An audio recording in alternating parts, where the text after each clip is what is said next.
Companies ہیں ان میں سے ایک ہے. تو جو انڈرسٹینڈنگ ملی ہے وہ یہ ہے کہ وہ پاکستان میں $3 ارب کی سرمایہ کاری کرنے پر آمادہ ہے.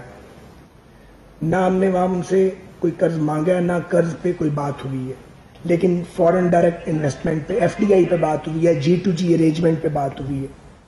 تو جو ان کا انٹرسٹ ہے اور جو یقیناً پاکستانی قوم کا بھی انٹرسٹ ہے، ایک تو انرجی سیکٹر میں وہ انویسٹمنٹ کرنے میں انٹرسٹڈ ہے، خاص طور پہ یہ جو رینیویبل انرجی ہے اس پہ سولر ہے اور ونڈ ملز ہیں. تو یہ پاکستان کے لیے بڑی امپورٹنٹ ہے، کیونکہ اگر یہ ایک تو یہ بہت فوری یہ ایگزیکیوشن اس کی جا سکتی ہے اور اس سے کئی ہزار میگا واٹ بجلی پاکستان کے نیشنل گرڈ کے اندر آ سکتی ہے. دوسرا ان کا انٹرسٹ تھا پاکستان کی سی پورٹس جو ہیں ان کی اپ گریڈیشن کے لیے اور ان کی بیٹرمنٹ کے لیے، وہاں بھی وہ انویسٹمنٹ کرنے میں انٹرسٹڈ ہے. ہم بھی یہ چاہتے ہیں کہ گوادر اور کراچی میں جو ہماری سی پورٹس ہیں وہ اپ گریڈ ہوں، انہیں اپ گریڈیشن کی ضرورت ہے اور وہاں پہ فورن انویسٹمنٹ آنی چاہیے.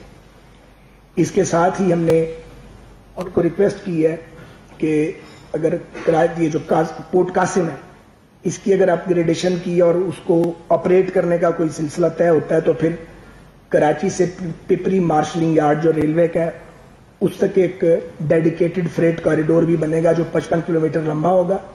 کیونکہ اگر قطری گورنمنٹ آگے ہی پورٹ قاسم کو ڈیولپ کرنے کے لیے مور اوور اور وہاں انویسٹ کرنے کے لیے تو پھر وہاں پہ بزنس بہت گرو کرے گا. تو اس کے لیے لازم ہوگا کہ وہ سارے آپریشنز ریل کے ذریعے ہوں تاکہ کراچی شہر کنجیشن سے بچ سکے. اس کا پاکستان ریلویز کو بھی بہت فائدہ ہوگا.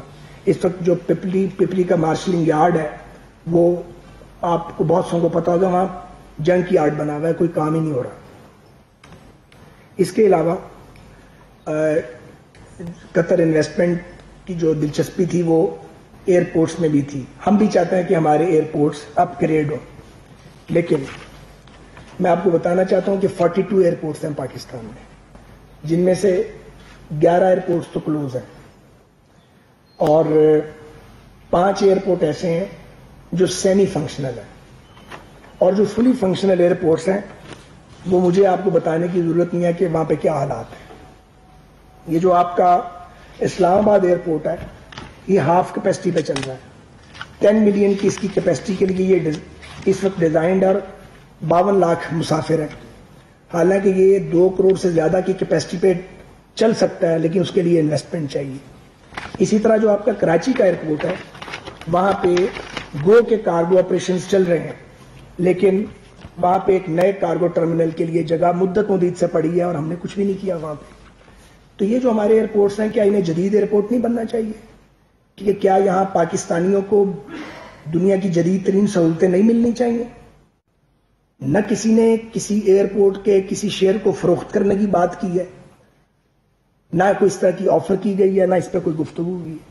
یہاں پہ ایک پروپیگنڈا کیمپین چلا دی گئی صرف اس کے دوحہ کے قطر کے دورے کو ناکام کرنے کے لیے. تو اگر آپ اس طرح کریں گے اور فورن ڈائریکٹ انویسٹمنٹ کو روکیں گے تو کیا یہ ملک کی خدمت ہے؟ مجھے بتائیے. اگر یہ سیلاب نہ ہوتا تو میں اس کا آج بہت منہ توڑ جواب دیتا. سیلاب کی وجہ سے میں ذرا اس کو ذرا محدود رکھوں گا اور اصل بات آگے آئے گی. تو یہ بات نوٹ کر لینی چاہیے کہ نہ PIA زیر بحث آیا قطر میں، جس کو انہوں نے بیچ دیا ہے دوسری پارٹی نے کہ جی بیچ کے آ گئے ہیں. ایئرپورٹس کو بیچا بالکل بھی نہیں جا رہا، کوئی قوم اپنے ایئرپورٹس نہیں بیچتی. لیکن جو دنیا میں پاپولر ماڈل ہے وہ یہ ہم اڈاپٹ کریں گے کہ 25 یا 30 سال کے لیے ان کو آؤٹ سورس کیا جاتا ہے، ان کو کمرشلائزیشن، اپ گریڈیشن، ریہیبلیٹیشن. کراچی ایئرپورٹ کو بڑی ہیوج انویسٹمنٹ چاہیے. کراچی ایئرپورٹ تقریباً اپنی کیپیسٹی پہ چل رہا ہے. 7 ملین کے لیے وہ ڈیزائنڈ ہے اور 68 لاکھ لوگ وہاں پہ جو ہیں وہ پر ایئر آ رہے ہیں. تو کراچی ہمارا کاسموپولیٹن سٹی ہے، اس کو اس سے بہت بڑا ایئرپورٹ اور جدید ایئرپورٹ چاہیے. تو اگر فورن انویسٹمنٹ آتی ہے اور 25-30 سال کے آپریشنز کے بعد وہ پاکستان کی پراپرٹی ہے، اس کو رہتی ہے پاکستان کے پاس، تو یا اس میں کوئی برائی ہے؟ ساری دنیا کے ایئرپورٹ اس طرح چلتے ہیں. آپ استنبول کا ایئرپورٹ دیکھیں، آپ انڈیا کے ایئرپورٹس دیکھیں. ہم نے جانے سے پہلے کم سے کم دنیا کے 20-22 جو بڑے ایئرپورٹس تھے ان کو ایویلویٹ کیا اور جو ان کا ماڈل ہے وہی ماڈل ہم اڈاپٹ کر رہے ہیں. تو 100% ملکیت حکومت پاکستان کے پاس رہے گی. کوئی بیچنے والا کوئی بات کی ہی نہیں گئی.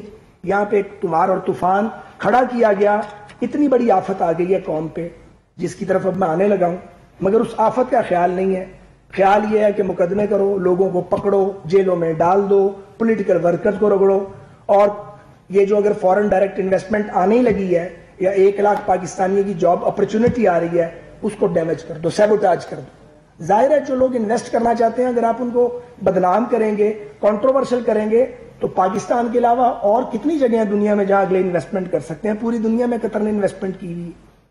تو اگر آپ تعریف نہیں کر سکتے تو زبان ہی بند رکھ لیں، آپ اپنی چونچ ہی بند رکھیں. پھر جھوٹ بولنا کہ جی پی آئی اے بیچ آئے ہیں. پی آئی اے تو بحث میں زیر بحث آئی نہیں. پی آئی اے تو ایک اتنا بڑا مسئلہ ہے کہ اس کو تو ریزالو کرتے کرتے شاید کچھ وقت لگے گا. اور اسی طرح روزا ویل ٹوٹل کا کیا گیا کہ وہ بیچ آئے ہیں، وہ زیر بحث ہی نہیں آیا. معلوم ہی نہیں ہے جو لوگ یہ بات کر رہے ہیں کہ ان کے مسائل کیا ہیں، ہم کہاں پھنسے ہوئے ہیں، کس مصیبت کا شکار ہیں ہم، اور کس مصیبت میں آپ چھوڑ گئے ہیں. تو اس طرف آپ آتے نہیں ہیں اور آپ صرف الزام لگاتے ہیں. شرمناک ہے. خاص طور پہ میں نام لے کے کہتا ہوں، شوکت ترین صاحب کو خیال کرنا چاہیے تھا، حیا کرنی چاہیے تھی. وہ ایک پروفیشنل آدمی ہے، میں نے سنا انہوں نے بھی یہ گفتگو کی ہے. باقی تو یہ چاند ماری کرتے رہتے ہیں. سنجیدہ لوگوں کو تو اوائڈ کرنا چاہیے اس طرح کی باتوں سے. فلاں چیز بیچ دی، کچھ بیچ کے نہیں آیا الحمدللہ. فورن ڈائریکٹ انویسٹمنٹ کا بندوبست کیا ہے، انڈرسٹینڈنگ ہوئی ہے، ابھی ٹائم لگے گا، ظاہر ہے کوشش کریں گے. تو اگر پاکستانیوں کو جاب ملتی ہے باہر، اگر یہاں پاکستان میں انویسٹمنٹ آتی ہے تو اس پہ تو خوش ہونا چاہیے. یہ تو تھا ایک دورہ قطر کے حوالے سے جو میں چاہ رہا تھا کہ میں آپ کے آگے بات رکھوں.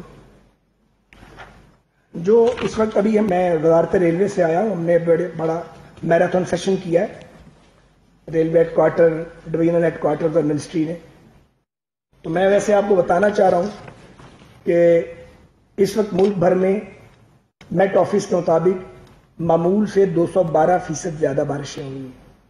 سندھ میں معمول سے 524% زیادہ بارشیں ہوئی. بلوچستان میں معمول سے 480% زیادہ بارشیں ہوئی ہیں. کے پی میں اب تک معمول سے 41% زیادہ بارشیں ہوئی ہیں. گلگت بلتستان میں معمول سے 125% زیادہ بارشیں ہوئی ہیں. پنجاب میں معمول سے 92% زیادہ بارشیں ہوئی.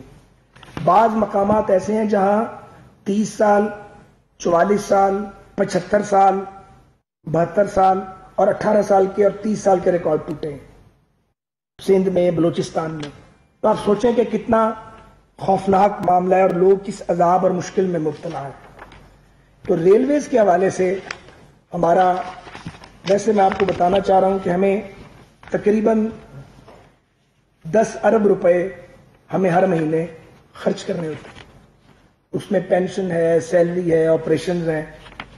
ہم کما رہے ہیں تقریباً 7 ارب روپے. نہیں، 7 ارب روپے ہم نے خرچ کرنے ہوتے ہیں آپریشنز پہ. پینشن کے پیسے گورنمنٹ دے رہی ہے. ہم کما رہے ہیں تقریباً 5 ارب. 2 ارب کا ہر مہینے کا شارٹ فال ہے. کوئی چھوٹا سا شارٹ فال نہیں. خسارہ جو ہے وہ جا پہنچا ہے ماشاءاللہ 47 ارب 36 کروڑ روپے کا خسارہ ہے پچھلے سال کا، جو ہم اس سے 10 ارب کم پہ چھوڑ کے گئے تھے. بہرحال میں اس وقت کسی میں پڑھنا نہیں چاہ رہا، لیکن میں آپ کو سچویشن بتا رہا ہوں کہ ہمارے پاس جب میں گیا تھا 20 دن کا آئل سٹاک ہوتا تھا، اب 2 دن کا آئل سٹاک ہے ریلوے کے پاس. اب پیسے نہیں ہوتے. یہ پیچھے بڑی مشکل سے 1 ارب روپیہ چاہیے تھا ایک دن کے اندر. اللہ جانتا کس طرح ہم نے ارینج کیا ہے. تنخواہیں دینے کے پیسے نہیں ہوتے. باتیں اتنی لمبی لمبی کرنا اور اونچی اونچی چھوڑنا، بیڑا غرق کر کے تو